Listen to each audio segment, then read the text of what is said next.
Good morning, good afternoon, good evening to East Central Missouri and the world, and welcome to the James Strong Show podcast number 230. Thank you for joining us. Thank you for making us a part of your day. I appreciate it. This podcast was recorded on the morning of Saturday, August the 7th, from the James Strong Studio in Western St. Charles County. Essay today, the economies of scale. What the heck does that mean? That's something that the big businessmen use, right? Well, it is, but it's something you can use too. You can use it in your everyday life to take advantage of things just the way people, the captains of industry, take advantage of economies of scale. We'll talk about what it is, how it's used, and how you can take in your own personal life and use economies of scale to benefit yourself just like the fat cats. But before, a few updates and things that are going on. Number one, the Jaguar update. This week, I had the Jaguar picked up, the 1951 Jaguar Mark 7 that I'm restoring. Belonged to my father, sat in his garage for 55 years, and now I'm restoring it with the help of him and others, of course. Had it picked up with the tow truck, taken to place where they're going to rebuild the engine, rebuild the transmission, and they're going to sandblast it, do some sheet metal work, seal it, prime it, paint it, put it back together, at least put the engine and transmission back together, and give it back to me. Folks, that could take months. In fact, it will take months. I hope to get it back by the end of this year. Let's just say that. Apparently, automotive restore shops are just like everybody else, and they're busy and they can't find people, and their backlog is unbelievable. In the meantime, I've got all kinds of parts to polish up, clean, sand, paint, restore, rebuild, polish, etc. So lots of work to be done on the side until I get the car back, whenever I get it back. So there's your latest update. The Olympics. This is Saturday, so I think Sunday they have the closing ceremonies. It's been 2 weeks. I'm not going to say I'm a huge fan of the Olympics. I watch them. I mainly watch them because the trophy life loves to watch them. And if I happen to walk by and there's something interesting, I'll sit down and watch it for a little bit. She's more of a fan of gymnastics. I'm more of a fan of the track and field. They've been doing track and field this week, so I've been watching a little bit of that. But the biggest story of the Olympics, at least early on, was gymnast Simone Biles. And because she got a case of what they call the twisties, which in baseball they call the yips, she couldn't perform. And I think you've all heard the story. And, because she was dealing with, they called it mental illness problems. Actually, I think she called it mental illness problems. So she knows better than anybody else. And I've heard one or two negative comments, but for the most part, people get it. They understand. They wish her well. And I wanted to tell a story. In fact, this is a story I heard some time ago, but it's worth repeating. And it has to do with some old rockers. And I know last week's podcast was about ZZ Top, the ZZ Top that you don't know. That's podcast 229. Go to Spreaker.com and find podcast 229. That's what that's all about if you're interested. But Alice Cooper, John Lennon, Brian Wilson, and Bernie Taupin were all involved in a very interesting conversation years ago. And this is the story about what Alice Cooper said about John Lennon and Brian Wilson.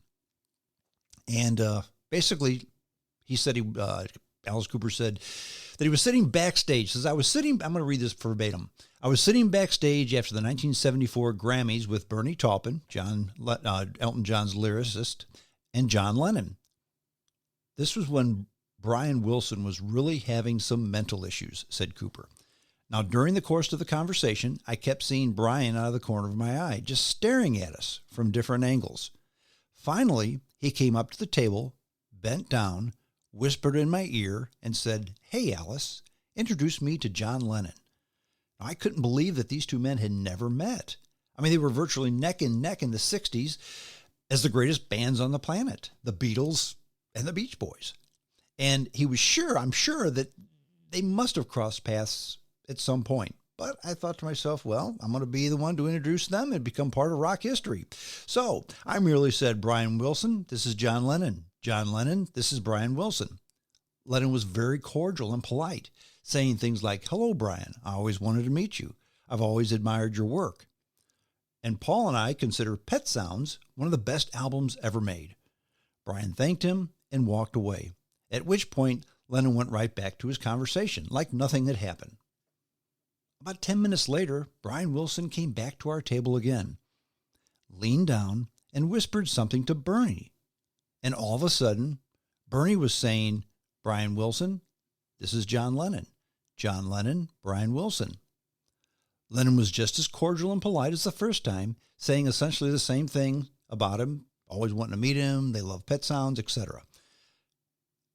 Cooper then said, as soon as Brian walked away, John looked at both of us and casually said, in his typical Liverpudlian accent, I've met him hundreds of times. He's not well, you know. Aren't you impressed with John Lennon's empathy and kindness in dealing with Brian Wilson's mental illness? Now, thankfully, Brian's found some mental stability and he's doing much better today. But, I mean, Lennon could have been an ass about this, but he wasn't.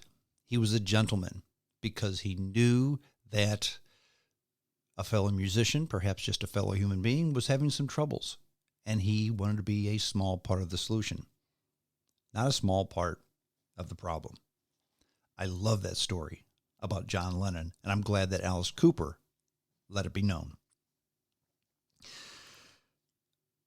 The James Strong Show is on terrestrial radio. I mentioned that last week. I think it's going to be on a fairly regular basis. At least that's according to Brad Hildebrand. He's the chief cook and bottle washer over at KSLQ 104.5 FM. You can hear it live. You can hear the station within about 20 miles of the Washington, Missouri area. But he also runs a site called Podcaster, and that's spelled with two R's, PODCASTRR. And that's another site where you can go to and pick up the James Strong Show. 10 p.m. some nights, you'll be able to hear the Strong Show on KSOQ. Now, Brad is airing some different podcasters as well, and I don't think there's a firm schedule like I'm going to be on every Tuesday night or Thursday night or whatever, but at 10 o'clock, he's going to have featured a podcast.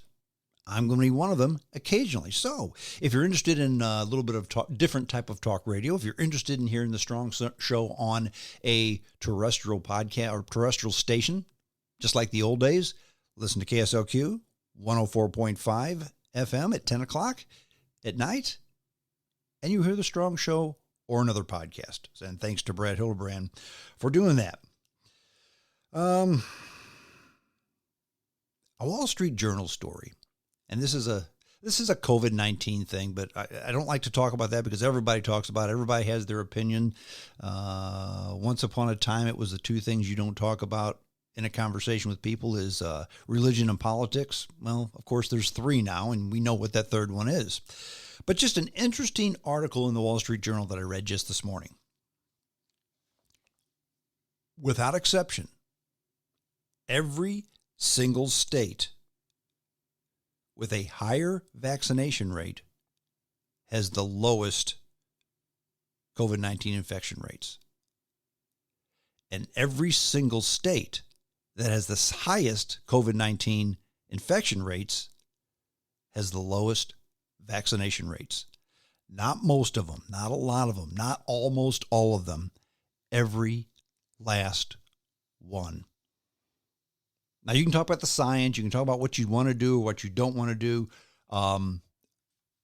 Those are facts. So, again, people are going to do what they want to do when it comes to the vaccine, to the virus. I get that. Okay. But that's a fact, folks, just for your consideration. Earlier this week, Thursday night, I did something that I've been wanting to do, what we've been wanting to do for a long, long time, but with our schedules, with the pandemic, etc. I had dinner with the Gray Falcon, and always love to talk to that guy. He's beyond smart. He's beyond reasonable. I could have, we talked for 3 hours. I could have talked for 10, but it was getting late and we had work in the morning. Sure, we both like to run our pie holes, but we both also have day jobs. So we had to go to bed. And so we called it off well after dark. But I always enjoy speaking with him. I always enjoy the conversations because he brings up stuff that other people just don't get. Now, I'm not saying that he agrees with me on stuff. We agree with on a lot of things. We disagree on other things. But usually our conversation does not say, no, I'm right and you're wrong. No, you're mistaken. One listens to the other. Then the other one gives his opinion or his comment or whatever. Okay. And he's a wonderful conversationalist, and I loved having the conversation with him. One of the things that we talked about, and I'm kind of segueing into the essay today, the Economies of Scale essay. One of the things we talked about is, it's tough to find people. Businesses are having trouble finding people. I mean, he's in his day job. He works in the moving and storage business. And they're having trouble having people fill those jobs. Of course, I work in manufacturing. We're having trouble having people fill those jobs. But we have it. We keep saying, "Oh, things are terrible in the United States. We need to give more money to more people for doing nothing." Folks, the discussion we had was we have so much here, so much. We have it so much better than anywhere else, and I mean anywhere else. Now, I've seen studies where the United States is like the 17th best place to live in the world. Okay, that's by that study. But there's also things like, well, everybody in Switzerland has a place to live. In the United States, there's a lot of homeless. Okay, the other side to that is everybody in Switzerland has a place to live, but none of them live in places that are bigger than 700 square feet. Many live in houses that are 500 square feet, okay? And they rent them. They don't buy them because they can't afford them. There's no homeless because the homeless are just given a place to live. And who pays for that? The working folks. And again, that's why they can't get a place that's bigger than 750 square feet. Okay? But I digress. We still have it better than anywhere else, in my opinion. If you don't believe that, okay, that's fine. But you're wrong. People here just have it the best. People come here in droves to live. They've done that for centuries. Still do. As I've mentioned before, they're not busting down the borders to get into Pakistan illegally. Unless you're in Afghanistan, you're going to get killed. People want to come here. And the Gary Falcon and I discussed that. And he told a story about a millionaire that he knew, okay? He said, basically, people point fingers and begrudge millionaires, people with money. He said, this guy, he had a bigger house than me. He had a boat, and I don't have a boat. But other than that, he said, he really wasn't a whole lot different from me. His lifestyle wasn't different. His likes weren't that much different. Just, he had more stuff. And the stuff that he had was better. Now, if you're not a big fan on collecting more stuff than the next guy, success and happiness has less to do with money and more about other things. I've talked before about the Gini coefficient, and that's the difference between the richest and the poorest. And this country has a rather large Gini coefficient. However, I say the Gini coefficient be damned when it comes to the United States of America, because our poor do okay. Our poor are nothing like the poor in Haiti. What was the thing I heard the other day? And I'm going to get this statistic wrong, I know, but it was like 30-40% of people in Haiti live on less than $2 a day. Okay, and Haiti's not that far from here, folks. It's not that far at all. Okay, less than $2 a day. Not $2 an hour, not $2 a minute, $2 a day. That's poor. That really is, I'm having trouble finding